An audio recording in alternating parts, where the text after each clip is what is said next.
오늘 보실 말씀은 누가복음 15장 14절에서 24절까지, 11절에서 24절까지입니다. 저랑 한 절씩 교독을 하시겠습니다. 또 이르시되 어떤 사람에게 두 아들이 있는데 그 둘째가 아버지에게 말하되 아버지여 재산 중에서 내게 돌아올 분깃을 내게 주소서 하는지라 아버지가 그 살렘을 각각 나눠 주었더니 그 후 며칠이 안 되어 둘째 아들이 재물을 다 모아가지고 먼 나라에 가 거기서 허랑방탕하여 그 재산을 낭비하더니 다 없앤 후 그 나라에 크게 흉년이 들어 그가 비로소 궁핍한지라 가서 그 나라 백성 중 한 사람에게 붙여 사니 그가 그를 들로 보내어 돼지를 치게 하였는데 그가 돼지 먹는 주염 열매를 배를 채우고자 하되 주는 자가 없는지라 이에 스스로 돌이켜 이르되 내 아버지에게는 양식이 풍족한 품꾼이 얼마나 많은가 나는 여기서 주려 죽는구나 내가 일어나 아버지께 가서 이르기를 아버지 내가 하늘과 아버지께 죄를 지었사오니 이제부터는 아버지의 아들이라 일컬음을 감당하지 못하겠나이다 나를 품꾼의 하나로 보소서 하리라 하고 이에 일어나서 아버지께로 돌아가니라 아직도 거리가 먼데 아버지가 그를 보고 측은히 여겨 달려가 목을 안고 입을 맞추니 아들이 이르되 아버지 내가 하늘과 아버지께 죄를 지었사오니 지금부터는 아버지의 아들이라 일컬음을 감당하지 못하겠나이다 하나 아버지는 종들에게 이르되 제일 좋은 옷을 내어다가 입히고 손에 가락지를 끼우고 발에 신을 신기라 그리고 살찐 송아지를 끌어다가 잡으라 우리가 먹고 즐기자 이 내 아들은 죽었다가 다시 살아났으며 내가 잃었다가 다시 얻었노라 하니 그들이 즐거워하더라. 아멘. 저희들이 살아가면서 이제 하는 여러 가지 말 가운데 어떤 얘기가 있냐면 자식들이 철들어 가지고 부모에게 효도를 좀 하려고 하면 부모님이 세상에 안 계시더라 이런 말씀 얘기들을 많이 하죠. 자녀들이 부모의 마음을 잘 알면 참 좋은데 참 그 마음을 깨달아 아는 것이 쉽지가 않습니다. 그래서 부모의 마음을 알면 철이 든다는 얘기도 하기도 하고 어떤 경우는 철들면 뭐 한다 그러나요? 죽는다 이런 얘기도 하는 경우도 있습니다. 그만큼 철이 들고 또 부모의 마음을 알아서 헤아리는 것이 쉽지 않은 것이다라고 하는 의미로 그런 얘기를 하는 것입니다. 예전에 저희 집에 아들이 이제 대학에 들어가서 졸업할 때가 거의 다 돼가지고 아들 사는 집에 방문을 했더니 우리 아들이 어떤 얘기를 하냐면 엄마 아빠 예전에 내가 고등학교 다닐 때는 엄마 아빠가 집에서 해주던 얘기가 다 잔소리뿐이 안 들렸는데 자기가 이제 대학 생활을 하면서 이렇게 돌아보니까 엄마 아빠가 해준 그 잔소리들이 별로 틀린 얘기가 없더라 이런 얘기를 제 아들이 했던 기억이 있습니다. 어제 오늘 본문 묵상하다가 이제 제 아들이 했던 말이 좀 생각이 났어요. 그러면서 우리도 예수를 좀 믿고 나서 한 10년쯤 지나게 되어지면 하나님의 마음, 예수님의 마음을 좀 깊이 알아서 깨달아 알면 얼마나 좋을까 하는 생각이 들었어요. 사람마다 편차가 있을 수 있겠지만 최소한 그래도 10년은 아니어도 20년, 30년 이렇게 세월이 흘러서 평생 신앙생활을 하면 그런 후에라도 이렇게 하나님 마음을 알아가지고 그 마음대로 그 마음을 이해하고 하나님 뜻에 따라 살면 참 좋겠다라는 생각을 하는데 이게 생각보다 잘 그렇게 되지 않는 것이 우리들의 현실입니다.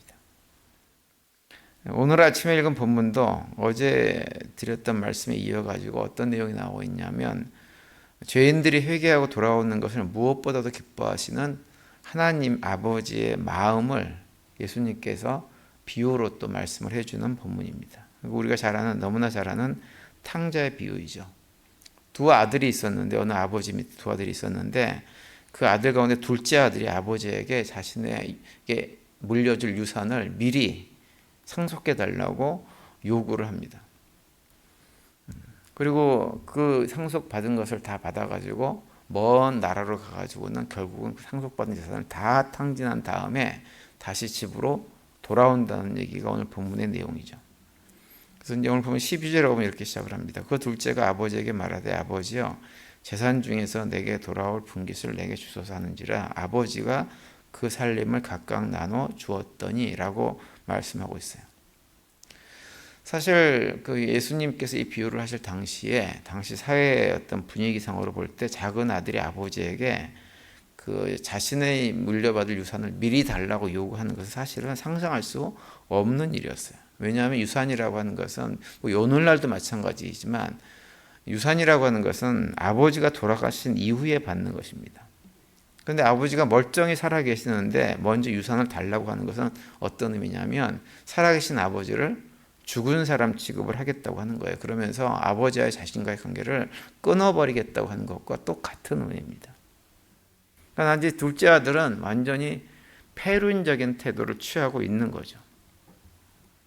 이것은 무엇과 비슷하냐면 마치 우리 타락한 인간들이 멀쩡히 살아계신 하나님을 죽은 존재인 것처럼 취급하는 것과 똑같은 행동을 하는 거예요. 그래서 오늘 본문에 나온 둘째 아들은 어떤 사람을 의미하고 있냐면 하나님과 스스로 원수가 되어가지고 하나님을 없는 존재로 취급하고 자신의 힘과 능력으로 자신의 세상을 꿈꾸면서 살아가는 그런 타락한 본성을 가진 우리 죄인들을 대표하는 인물이 이 둘째 아들이라고 할 수가 있어요. 근데 놀라운 것은 뭐냐 하면 오늘 본문에 보면 아버지가 그런 패륜적인 태도를 취하는 아들의 요구를 그대로 들어준다고 하는 거예요. 오늘 우리가 읽은 비유는 어제 우리가 살펴봤던 그 잃은 양 한 마리, 잃어버린 한 드라크마 얘기하고는 조금 다릅니다. 어제 봤던 비유에서는 그 목자하고 양을 잃어버린 목자하고 한 드라크마를 잃어버린 여인이 그것을 찾기 위해서 산과들을 헤매고 온 집안을 다 뒤진 수고를 마다하지 않습니다. 근데 이 오늘 본문에 나오는 아버지는 아들이 그런 패륜적인 얘기를 하는데 그 얘기를 그대로 들어줘요. 그리고 아들이 떠나는데 아무 일도 하지 않습니다. 아무 일도 하지 않고 이 아버지는 무엇만 하냐면 그냥 떠나간 아들이 돌아오기만을 간절히 목을 빼고 기다리고 계세요. 그 모습을 오늘 보면 20절에서 잘 묘사합니다. 20절 보시면 이에 일어나서 아버지께로 돌아가니라 아직도 거리가 먼데 아버지가 그를 보고 측은히 여기 달려가 목을 안고 입을 맞추니 이렇게 돼 있어요. 여기 보면 이제 그 둘째 아들이 타국에 가서 모든 걸 다 탕진하고 고생하다가 다시 아버지 집으로 돌아오는 장면인데 아버지가 어떻게 하고 있었냐면 아직도 거리가 먼데 이 표현은 뭐냐면 집 밖에 동구밖 정도 되는 거죠. 집에서부터 상당히 머리에서 아들이 돌아오기만을 그냥 아버지가 기다리고 있었다고 하는 것을 보여주고 있는 것입니다. 그러니까 간절한 마음으로 그 아들이 돌아오기를 기다리고 있는 거예요, 그냥.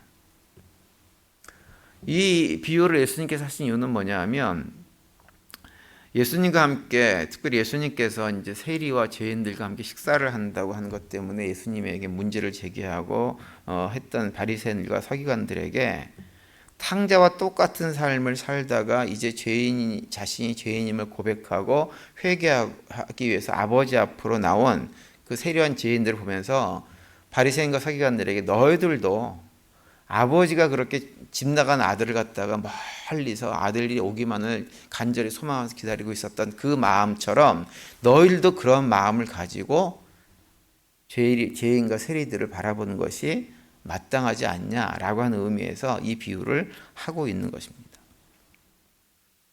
그런데 오늘 본문에 보면 이제 그 바리새인과 서기관들을 비유해서 하기 위해서 또 다른 얘기를 또 한 가지 더 해주세요. 어떤 얘기냐면 오늘 본문에 이어진 25절 이하에 보면 자기 동생이 돌아왔다고 하는 소식을 듣고 보인 큰 아들의 행동입니다.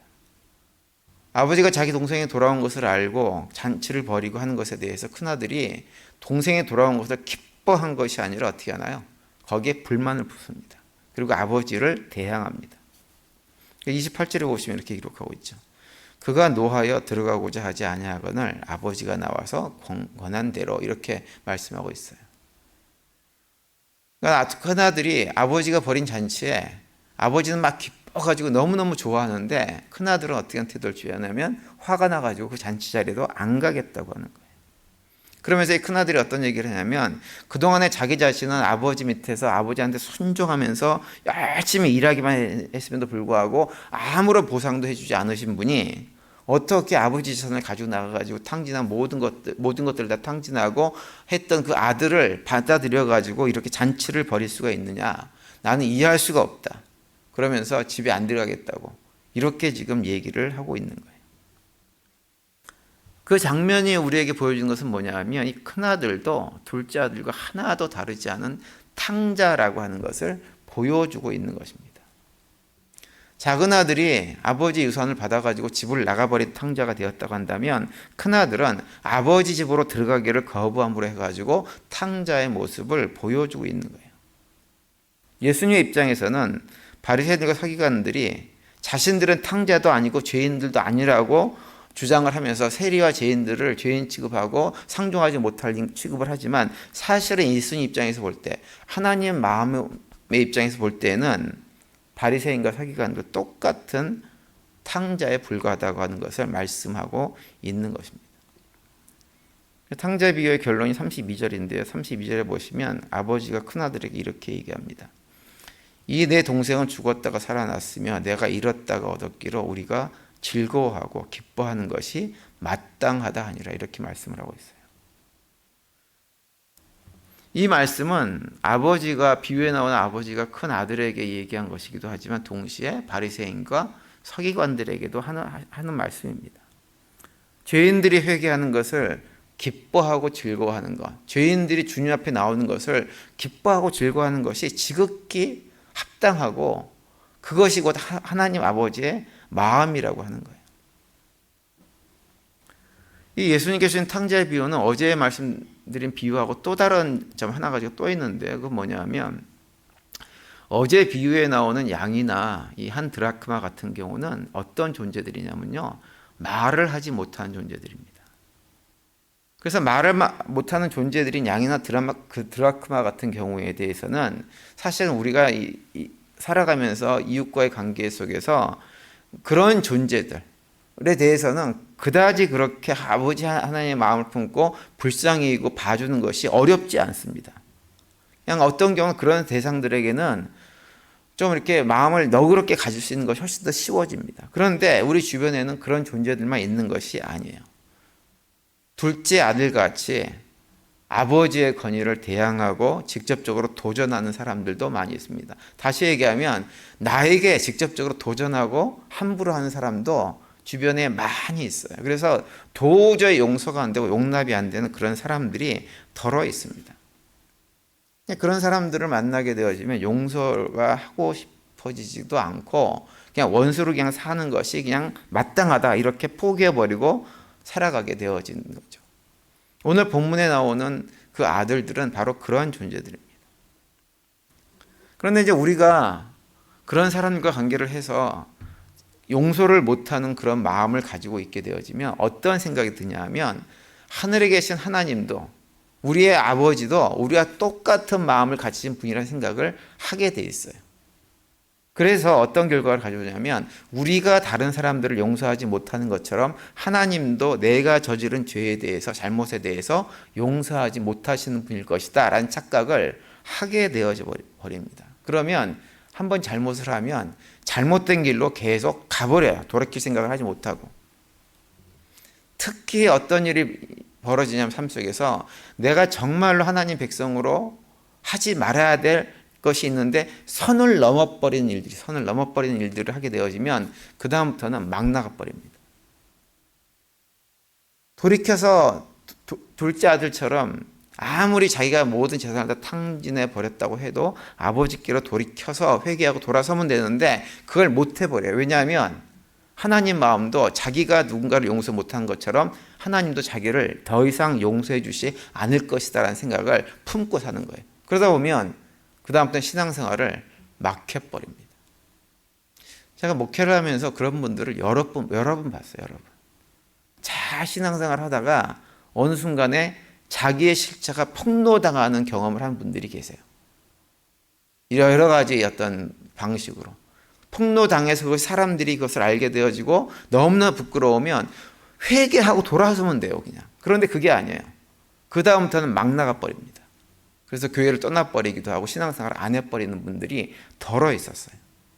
근데 하나님 마음은 뭐냐면 우리가 아무리 큰 잘못을 졌다 하더라도 하나님은 어떤 분이시냐, 우리가 돌이키면 우리가 어떤 죄를 지어도 용서해 주시는 분이 하나님이라고 하는 거예요.